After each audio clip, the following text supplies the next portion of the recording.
tetap yang gembira ini. Baik Gus, pada tahun ini yang bertepatan dengan menjelang 1 abad NU, ini kan juga berbarengan dengan Hari Santri nih. Lalu untuk Gus atau Ella sendiri, apakah ada agenda-agenda tertentu Gus untuk menjelang 1 abad NU ini dan Hari Santri? Ya agendanya kegiatan selain kegiatan dinas di DPRD provinsi. Saya juga beberapa kali ini menghadiri acara-acara untuk jelang-jelang Hari Santri di Jawa Timur. Ikut hormatlah bahagia untuk memeriahkan Hari Santri ini. Juga di jelang 1 abad untuk Nahdlatul Ulama. Lalu menurut Gus sendiri, bagi setiap santri sendiri kalau menjelang 1 abad dan Hari Santri ini, bagaimana sih Gus sebagai santri harus kita sikapi? Menyikapinya bagaimana? Sebenarnya setiap Hari Santri, sebelumnya saya dulu itu di tahun 2017 di perintah ditunjuk oleh Ketua Umum PBNU, Haji Buya Profesor Said Agil Sirot di 2017 untuk menjadi Ketua Hari Santri Nasional di tahun 2017 itu. Sehingga kebanggaan kita sebagai santri itu salah satunya harus juga tidak lupa terhadap sejarah bagaimana Hari Santri itu ada di waktu tahun 2015 itu. Kenapa Hari Santri itu dilaksanakan di tanggal 22 Oktober. Waktu 2015 kan Jokowi mengeluarkan keputusan Presiden terkait dengan peringatan Hari Santri.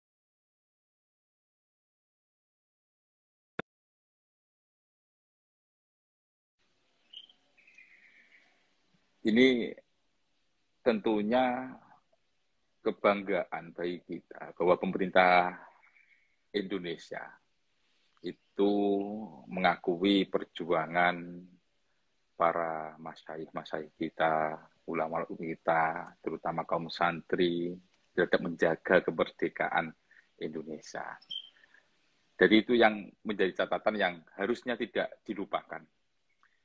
Dari pengalaman saya menjadi panitia Hari Santri 2000, Ketua Hari Santri 2017, itu ada masukan sebenarnya.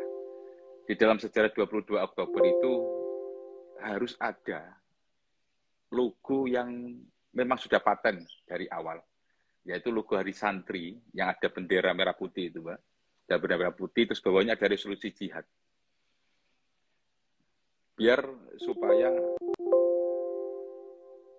kalau santri-santri yang saat ini mondok, santri-santri yang juga masyarakat umum yang ada, terutama di kalangan kita Nahdlatul Ulama, Ahlussunnah wal Jamaah dan dunia, itu masih bisa tahu bahwa sesungguhnya Hari Santri ini, 22 Oktober, kenapa dirayakan Hari Santri, itu karena ada unsur di situ bahwa Hadrus Syambaya Hashim Asy'ari, beserta juga para ulama yang ada, itu ada mengeluarkan resolusi jihad di 22 Oktober. Sehingga itulah menjadi sejarah salah satu berdirinya kenapa Hari Santri diperingati 22 Oktober. Di samping itu merupakan pengakuan dari pemerintah, itu bersyukur. Tapi tidak kalah pentingnya itu adalah bahwa sebenarnya kita harus tahu sejarah biografi berdirinya, sejarah terkait berdirinya Hari Santri. Itu ada perjuangan para ulama kita, masyaikh kita, para kiai kita, dan saya santri, sehingga itu urutannya nanti ada Hari Pahlawan di 10 November. Jadi dulu waktu tahu zaman dulu, itu kan tahunnya hanya 10 November, belum ada Hari Santri. Jadi puncak di 10 November itu adalah semangat juang, waktu itu adalah masyarakat Jawa Timur, dimulai dari 22 Oktober. Waktu ada untuk mempertahankan kemerdekaan. Nah, isi resolusi jihad, ya kami harapkan yang ada di sini, ya sejarahnya membacalah. Kalau saya menceritakan panjang itu udah habis dari sejarah itu. Membacalah tahu. Sehingga saya selalu waktu itu juga, walaupun di 2017 ada tema Hari Santri, PBNU waktu itu ada santri mandiri NKRI hebat, tapi juga ada logo yang selalu saya pasang di setiap momen poster meme, itu adalah logo Hari Santri yang ada tulisan resolusi jihad. Itu menjadi kesepakatan bahwa itu adalah logo paten. Itu tidak hanya sekedar logo, tapi itu mengingatkan bahwa sesungguhnya Hari Santri itu adalah tidak lepas dari resolusi jihad. Karena kalau yang sekarang kalau tidak ada itu, tidak ada logo pertanyaan itu, jarang hanya tahu Hari Santri. Oh, Hari Santri itu Hari Santri. Kalau santri berhappy-happy senang, ada kegiatan, lomba-lomba, ada puisi, ada video dan macam-macam. Itu bagus, saya sangat itu juga seperti itu. Tapi terkadang kekhawatiran waktu itu saya juga matur ke para sepuh-sepuh di lulusan BNU untuk supaya memang dan panitia hari santri sebelumnya yaitu Gus Ais juga bahwa sebenarnya logo Hari Santri ada bendera merah putih itu, bendera hijau, terus bawahnya ada resolusi jihad, itu menjadi logo paten. Harus sepakati. Sehingga di sini setiap Hari Santri itu harus ada logo itu, walaupun setiap tahun ada logo-logo baru, tema-tema baru nggak apa-apa, tapi logo Hari Santri itu ya saya harapkan masih ada, itu masukkan aja. Karena itu untuk mengingatkan bahwa sebenarnya Hari Santri itu, jangan sampai nanti di tahun-tahun selanjutnya, anak turun kita, Hari Santri yang ada, tahunya hanya Hari Santri itu hari bahagianya santri. Padahal makna dalam Hari Santri itu ya, karena ada resolusi jihad, hingga kita membaca sejarah bagaimana perjuangan para ulama-ulama dan santri, dan juga waktu itu masyarakat umumnya, kaum santri, sebagaimana didahulukan Gusmus bahwa santri itu tidak hanya yang mondok saja, tapi santri itu ada semua orang yang akhlaknya seperti santri. Jadi dan itu mungkin adalah mengenang terkait dengan resolusi jihad. Itu yang saya masukkan dan juga karena saya lihat di beberapa yang saat ini kok logo yang paten yang Hari Santri resolusi jihad kok nggak muncul gitu. Karena beberapa kali saya mengatakan acara selalu saya menanyakan bagaimana sejarah Hari Santri. Kenapa 22 Oktober saya tanya ke beberapa itu jarang yang tahu. Ini juga merupakan hal yang bagi saya itu apa ya, kok nggak tahu hanya segala keramaian Hari Santri aja, padahal inti dari filosofi mana tersimpannya itu perjuangan mereka, dan kita saat ini santri harus menjaga yang ditinggalkan oleh para masyayikh kita untuk menjaga NKRI, baik itu NKRI untuk berperan di dalam negara kesatuan Republik Indonesia, juga di dunia internasional. Itu Mbak. Baik, Gus. Nah, dewasa ini kan kita sendiri dihadapkan oleh perkembangan teknologi, perkembangan zaman, ada juga resesi ekonomi. Nah, menurutku sendiri, bagaimana sih seorang santri itu bisa menyiapkan hal tersebut supaya tidak tertinggal dengan mereka-mereka yang tidak santri seperti itu? Monggo, Gus. Yeah. Ya, memang kondisi saat ini kita tahu bahwa Indonesia ini mengalami bonus demografi. Bonus demografi yang terbaru itu kalau nggak salah di Juni 2022 dari Dukcapil itu ini sudah ada 69% umur produktif, umur antara 15 sampai 64 tahun. Dan 5 juta lebih ini adalah santri, baik putra maupun putri. Sehingga kalau memang nanti di tahun 2045 Indonesia menuju emas, tentunya kita santri itu harus menyiapkan skill dan harus didukung oleh negara. Ini sebagaimana yang didahulukan oleh Hadrus Mbah Hasyim Asy'ari, didik dan bimbinglah pemuda-pemudi kita karena mereka pewaris masa depan kita.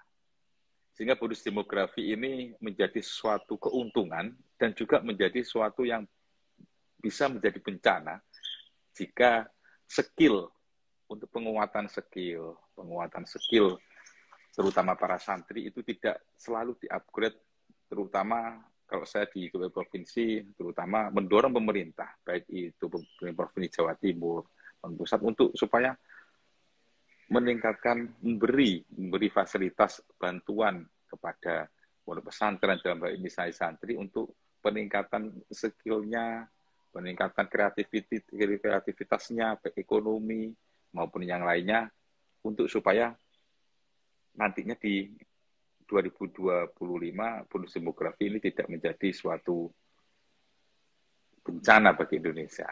Ini yang tidak kita harapkan. Memang sudah ada beberapa dari pemerintah negara Kesatuan Republik Indonesia itu, pemerintah Republik Indonesia itu baik dari semua kementerian ada program ke santri. Di situ skill yang ada dengan haji yang ada, tapi ini terkadang kurang tersosialisasikan. Di provinsi juga ada one pesantren, one product. Itu sangat bagus sekali. One pesantren, one product itu. Ini mungkin juga perlu kita bantu untuk mensosialisasikan, terutama itu ada beberapa program yang ada yang bisa diambil oleh santri untuk bisa ikut meningkatkan skillnya. Tapi yang paling penting di itu semuanya, saya itu kalau nggak salah pernah membaca terkait dengan salah satu ahli bijak itu mengatakan kita semuanya itu sebenarnya keinginan orang itu sebenarnya ingin menaklukkan dunia. Tapi malas untuk membaca buku atau kitab itu adalah merupakan hal yang hal yang tidak akan mungkin bisa digenggam oleh mendunia itu. Dia mungkin menguasai dunia, tapi kalau buku, kitab itu nggak pernah kita baca, asik dengan visi yang saat ini teknologi itu juga menjadi tantangan sendiri.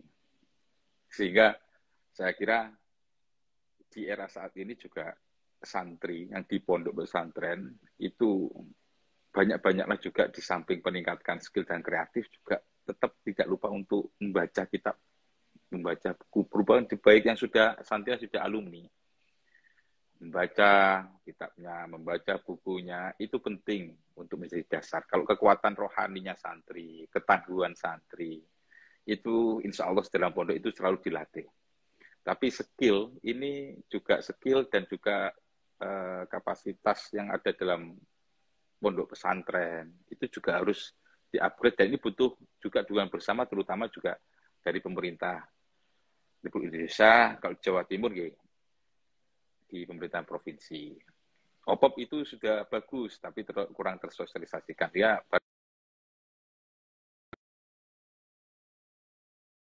skill, sudah banyak beberapa pesantren sudah menghasilkan produk yang sudah sampai ekspor. Jadi cita-citanya itu harus tangguh dan juga kreatif di ini. Tidak hanya di Indonesia saja, juga di internasional. Banyak juga santri yang sudah ini. Tapi sekarang masih ada sekitar 5 jutaan santri yang masih ada di pondok pesantren, ini butuh sekali support untuk itu. Jadi kalau yakin kalau santri itu diberi skill untuk menghadapi era-era teknologi yang ada, itu insya Allah Indonesia tidak akan mengalami bencana 2014 dan bonus demografi. Tapi Indonesia akan semakin kuat dan berkembang di tengah resesi yang ada.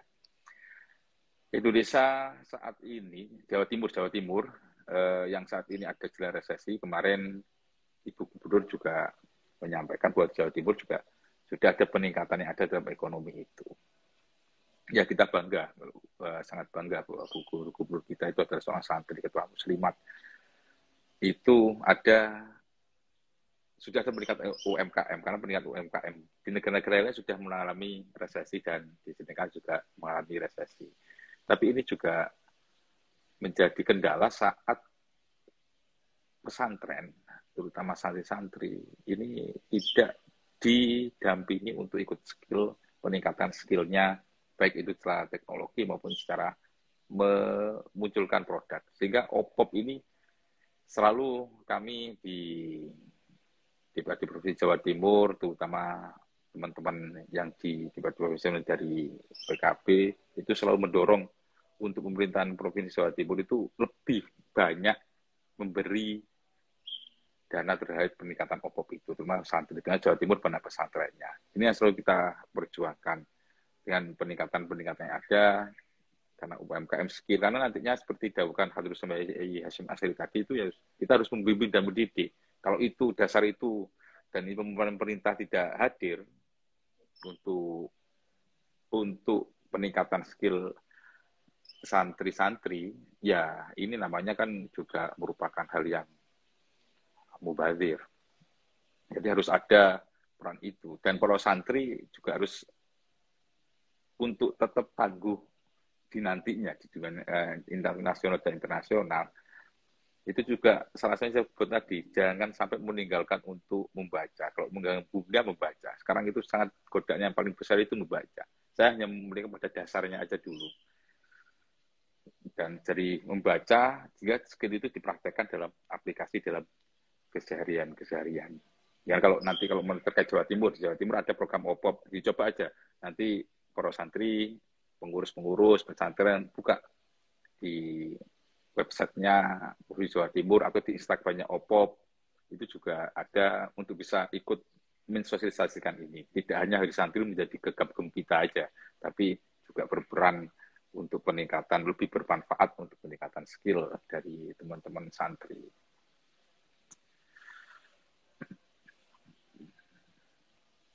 Baik Gus, tadi dari penjelasan jenengan selain skill, mental, kreativitas yang harus dimiliki oleh santri, lalu kelebihan-kelebihan apa lagi sih Gus yang dari santri yang membuat santri-santri ini bisa bertahan di zaman modern seperti saat ini? Kalau santri itu secara mental itu lebih kuat lah. Di pondok pesantren itu tidak hanya sekedar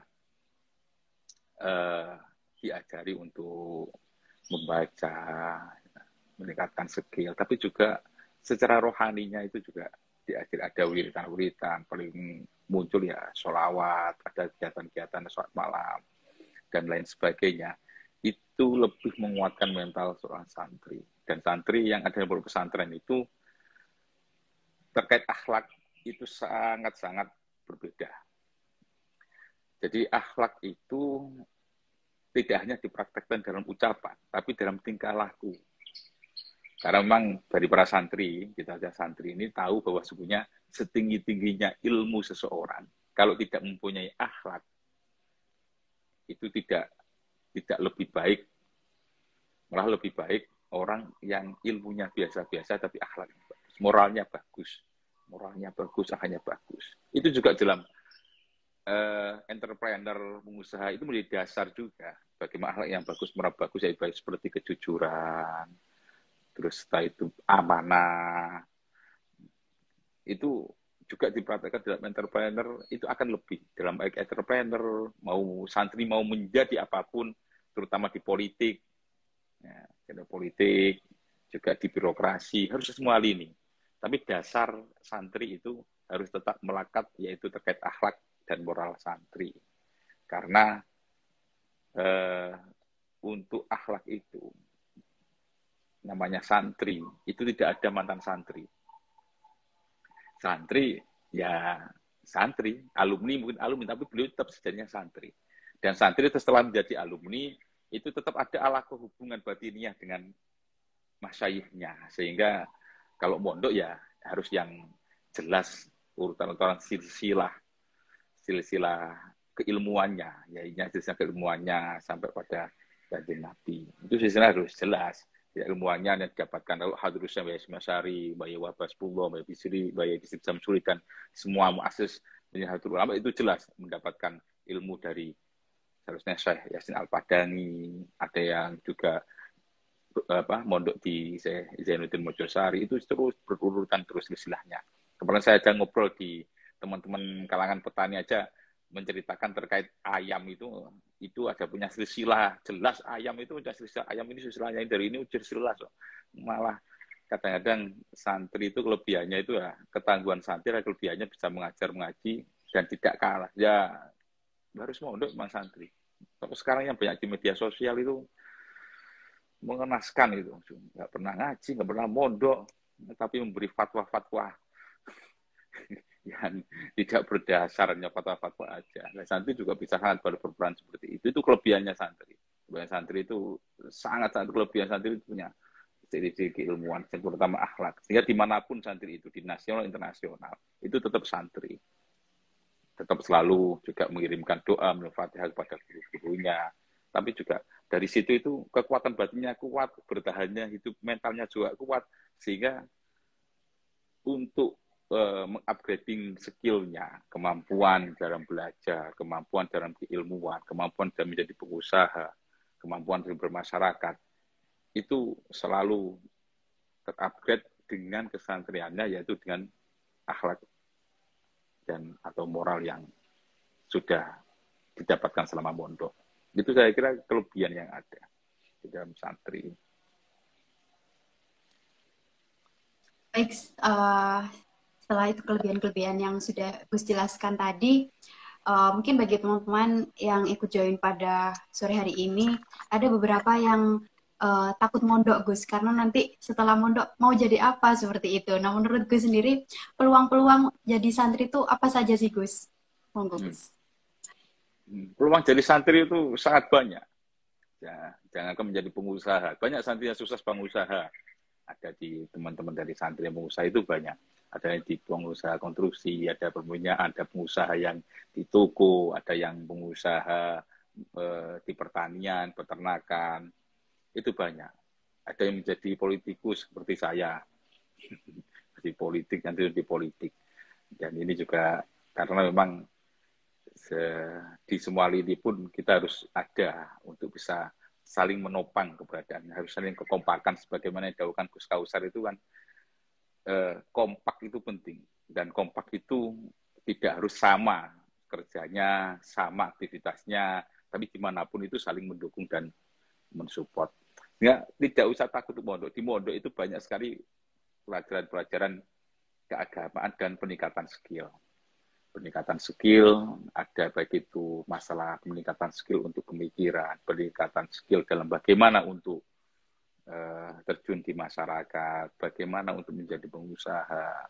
Banyak sekali pondok pesantren. Yang ada, yang penting itu adalah pondok pesantrennya jelas. Setelah keilmuannya jelas, kiainya itu jelas mondok dari mana dulu, dari yang jelas itu juga berhaluan Ahlussunnah wal Jamaah, yang jelas juga sangat mencintai negara kesatuan Republik Indonesia, menjaga, meneruskan perjuangan ulama untuk tetap bahwa Indonesia harus tetap bertahan di guncangan apapun. Guncangan apapun. Karena hari santri ini resolusi jihad itu bagaimana bagaimana Hadrus Syekh Hasyim Asy'ari dan para ulama dan para santri memperjuangkan itu yang kita pertahankan. Itu yang paling penting, itu mondoknya. Mondoknya kita di mana. Karena di pondok itu sangat banyak bisa dapat ilmu yang akan ada di masyarakat. Kalau ada kata setelah mondok awakmu apa? Ya, awakmu lapo. Kamu bisa banyak pun. Bisa menjadi pengusaha, bisa banyak santri ada pengusaha. Banyak juga santri juga ada di birokrasi, nanti di kepolisian, di TNI juga banyak. Kemarin juga ada video poro itu, saya yakin juga santri ya, moco dari santri membaca Alfiyah bin Malik itu, para dari pihak-pihak kepolisian itu juga ada. Itu juga menarik karena itu dimanapun yang penting berusaha semaksimal mungkin untuk tetap ingat atas kesantriannya. Karena saya katakan nanti santri tidak ada mantan santri. Setelah santri tetap menjaga hubungan dengan poro yainya. Yang penting kompak, semua santri. Kalau kompak, wah itu pasti jangan gampang diperpecah belah dengan orang-orang yang saya tahu ingin memecah belah, terutama salah satu yang ada itu skill di santri adalah kalau di pondok itu masih saat sekarang itu yang saya sangat suka itu masih ada ngajinya, itu masih ngaji, masih ada baca buku, masih kuat dengan didorong itu. Terus kegiatan-kegiatan yang lain di secara jasmani tubuh dilatih tidak banyak untuk tidur, itu ada dasar-dasar untuk mau menjadi entrepreneur, mau menjadi petani yang sukses, mau jadi peternak yang sukses, menjadi guru, dosen, menjadi yang teknologi. Banyak saya santri juga yang sudah ada di biokimia, semuanya bioteknologi. Itu kalau dasarnya tidak kuat, itu juga tidak akan menambah semakin tangguh, akan semakin terdorong untuk semakin turun, tidak tangguh lagi. Jadi ayo mondok itu kita bertemu dengan orang baru, kita secara sosial tidak tersadari kita juga akan tahu karakter masing-masing, belajar karakter, belajar menghormati. Kan kita kalau di sini kan sebenarnya kalau jauh dari diri saya itu, ya kita kan ada di dunia ini sebagai khalifah itu kan diminta untuk saling mengenal dan saling menasehati, bukan untuk saling menilai dan menghakimi kan. Yang sekarang media sosial yang itu jelas bukan santri itu yang gampang menghakimi dan menilai orang. Kalau santri saya kan untuk bagaimana untuk mengenal dan menasehati. Ayo mondok. Makanya juga logo Ayo Mondok itu juga harus ada di hari santri itu. Gerakan Nasional Ayo Mondok itu. Nanti kalau di NU online itu meme-memenya ditambahin logo resolusi jihad sama logonya Ayo Mondok itu. Itu juga merupakan jariyah mengenalkan.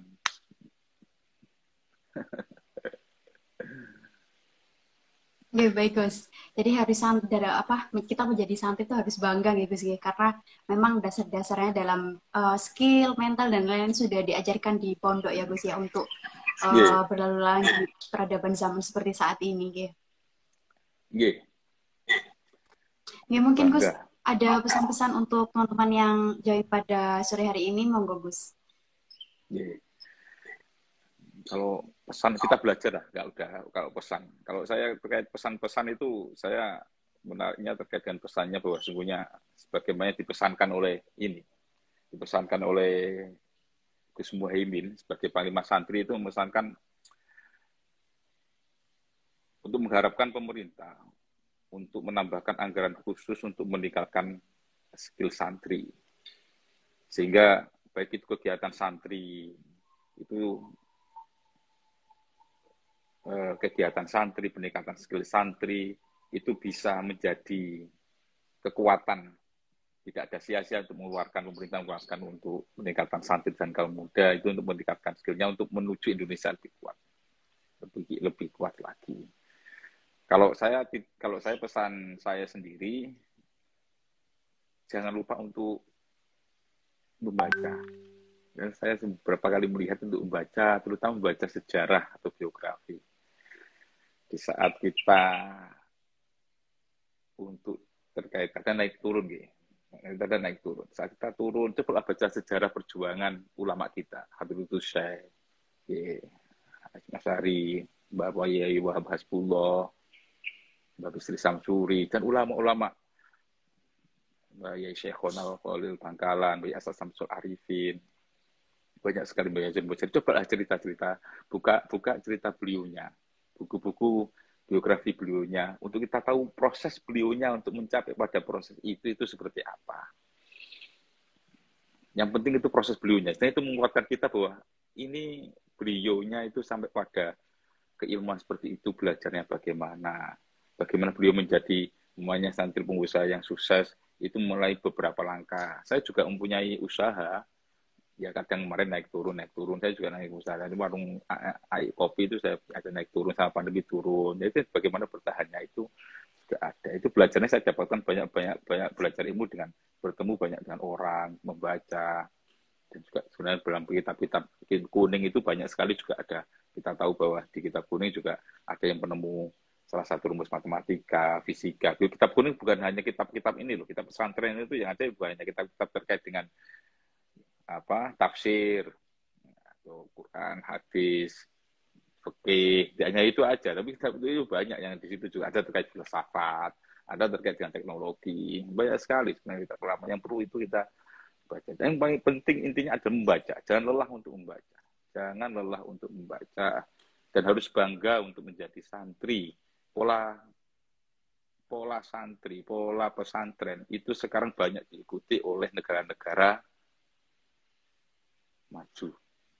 Sebagaimana keaktifan membaca Sorogan Bandungan itu dilakukan oleh beberapa negara maju yang ada di terutama akhlak, ya kita tahu seperti negara Jepang, Australia, itu dalam membaca budaya dan juga menjaga tradisi budayanya, itu mereka belajar dari apa yang ada dalam beberapa pesantren. Jadi, terkait membaca Sorogan Bandungan. Jadi kelas MI itu sudah diajari membaca, selalu didorong untuk membaca dan membaca. Terus kadang-kadang telling story itu kan slogan Bandungan yang ada itu. Telling story di depan apa buku yang dibaca diceritakan. Terus bagaimana terus budaya ada, akhlak bagaimana dipertahankan. Jadi santri itu di samping giat untuk belajar, tetap jagalah nilai-nilai tradisi luhur bangsa Indonesia. Itu yang paling penting buat saya. Dan selamat Hari Santri tahun 2022. Jangan lupa baca resolusi jihad sejarahnya. Gus matur suwun, sudah diingatkan bahwa sejarah Hari Santri itu berasal dari resolusi jihad, lalu juga sharing tentang kelebihan menjadi santri dan juga mengingatkan saya sendiri untuk untuk gemar membaca karena bagaimana kita bisa mengenal bangsa ini kalau kita sendiri tidak mau membaca seperti itu. Oke Gus, matur nuwun atas waktunya, sudah meluangkan waktunya untuk sharing ilmu bersama kita semua. Semoga ilmu yang jenengan share pada sore hari ini bisa bermanfaat untuk saya sendiri dan teman-teman yang lainnya. Matur nuwun Gus waktunya. Sami-sami Mbak, matur suwun. Ya mungkin Gus bisa live terlebih dahulu. Ya, monggo kalau ada yang pertanyaan. Karena kalau guyonannya santri itu, kalau saya itu ingat karena saya jomblo itu jadi ingat guyonan santri. Kalau jadi santri itu seperti alif dalam jajaran huruf hijaiyah itu bisa fleksibel sekali, bisa menjadi bentuk apapun sesuka hati. Itu santri jomblo itu kayak alif yang dalam jajaran huruf hijaiyah.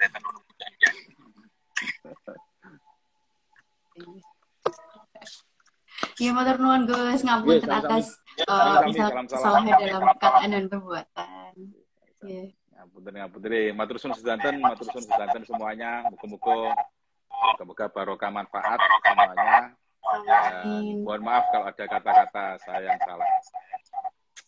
Assalamualaikum warahmatullahi wabarakatuh. Waalaikumsalam warahmatullahi wabarakatuh.